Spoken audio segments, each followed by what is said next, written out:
இது எங்களோட wedding anniversary அன்னைக்கு எடுத்த vlog தான் இது. ஒரு சில சம்பவங்களால இந்த வீடியோ கையில கிடைக்கிறதுக்கும், கிடைச்சதுக்கப்புறம் எடிட் பண்றதுக்கு இவ்ளோ நாள் ஆயிடுச்சு. ஜூன் மந்த் அப்போ இத எடுத்தது. இவ்ளோ பெரிய சூப்பரான ஒரு பேலஸ் வந்து நம்ம சென்னை ஈசிஆர்ல இருக்குதுன்னு இத்தனை வருஷமா எனக்கு தெரியவே இல்ல.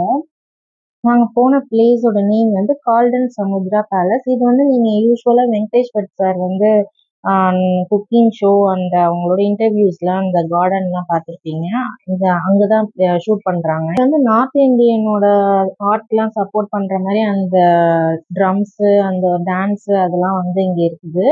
நம்ம உள்ள என்ட்ரன்ஸ் போகும்போதே அங்க வந்து அந்த ட்ரம்ஸ் ப்ளே பண்ணாங்க. அப்போ அந்த கேப் போட்டாங்க. அந்த கேப் ரொம்ப சூப்பரா இருந்துச்சு. எனக்கு கேப் போடும்போது என் ஹஸ்பண்ட் வீடியோ எடுக்க மறந்துட்டாங்க. அப்புறம் திரும்பி இன்னொரு டைம் நாங்கள் எடுத்துக்கிட்டோம்.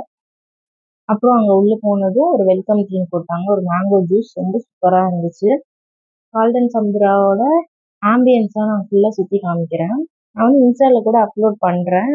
நிறைய ஷார்ட்ஸ் வந்து இதில் வந்து போர்ட்ரேட்டில் இருக்கிறதுனால இதில் அவ்வளோவா பார்க்குறதுக்கு நல்லா இருக்காது. அதனால் நீங்கள் என்னை இன்ஸ்டாலையும் ஃபாலோ பண்ணிக்கோங்க. வெல்கம் ட்ரிங்க் குடிச்சதுக்கு அப்புறமா கொஞ்சம் நேரம் வெயிட் பண்ண வேண்டியதாக இருந்துச்சு. சரி இந்த வெயிட்டிங் டைம் வந்து எதுக்கு வேஸ்ட் பண்ணணும், நம்ம சுற்றி பார்க்கலான்னு சொல்லிட்டு நானும் என்னோட பொண்ணு மட்டும் மேலே ஸ்டெப்ஸில் போயிட்டு அங்கே என்ன இருக்குது அப்படின்னு சொல்லி பார்க்கலான்னு சும்மா போனோம். அங்கே வந்து பால் ரூம் இருந்துச்சு. அப்புறம் அங்கே ஒரு ஸ்விங் கூட இருந்துச்சு. அங்கே உட்காந்து கொஞ்சம் நேரம் நானும் ஆஃபியாவும் நல்லா ஸ்விங் பண்ணிட்டு அதுக்கப்புறம் பிளேஸ் ஃபுல்லாக சுற்றி பார்த்துட்டு வந்தோம்.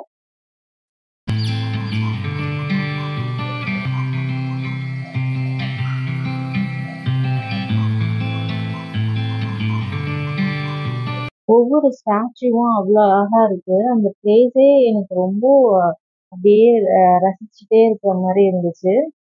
அப்புறம் ரெஸ்ட் ரூம் வீடியோ எடுக்கணும்லாம் போகல. நாங்க யூஸ் பண்ண போனோம். பார்க்கறதுக்கே அவ்வளோ சூப்பரா இருந்துச்சு. சரி இதையும் சும்மா கேப்சர் பண்ணலாம் அப்படின்னு சொல்லிட்டு சும்மா அங்கேயும் ஒரு வீடியோ எடுத்தோம்.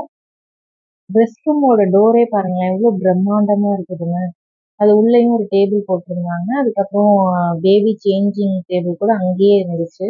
எனக்கு என்ன நியூவா இதுல இருந்துச்சுன்னா, ஹேண்ட் ஷவர் வந்து கோல்டன் கலர் ஃபினிஷ்ல இருந்துச்சு. அப்புறம் டேப்பு, அப்புறம் மிரரோட ஃப்ரேம்ஸு எல்லாமே வந்து கோல்டன் கலர் ஃபினிஷ்ல இருந்துச்சு. அது பார்க்கறதுக்கே ரொம்ப அழகா இருந்துச்சு. அப்புறம் வெளியில வந்ததும் அங்க உள்ள அந்த ஆர்ட் ஒர்க்ஸ்லாம் ஃப்ரேம்ஸ்லாம் மாட்டியிருப்பாங்கல்ல, அதெல்லாம் வந்து ரொம்ப மைன்யூட் ஒர்க்ஸ் இருந்துச்சு. அதில ரொம்ப அழகழகா இருந்துச்சு. அப்புறம் அங்கேயே ஒரு குட்டி பேஸ்ட்ரி ஷாப் மாரி இருந்துச்சு. அதுவும் போயிட்டு அப்படியே என்னென்ன இருக்குன்னு சொல்லி அப்படியே பார்த்துட்டு இருந்தோம். அதில வந்து லெமன் ஷேப்லயே உள்ள பேஸ்ட்ரி, அப்புறம் வந்து நெறைய இருந்துச்சு. அப்புறம் க்ரொசான்ஸ் அதெல்லாம் எல்லாமே இருந்துச்சு. சும்மா அதெல்லாம் பார்த்துட்டு இருந்தோம். அதுக்குள்ள எங்களோட ரூம் கீ ரெடி ஆயிடுச்சு. சரின்னு சொல்லிட்டு ரூமுக்கு கிளம்பிட்டோம்.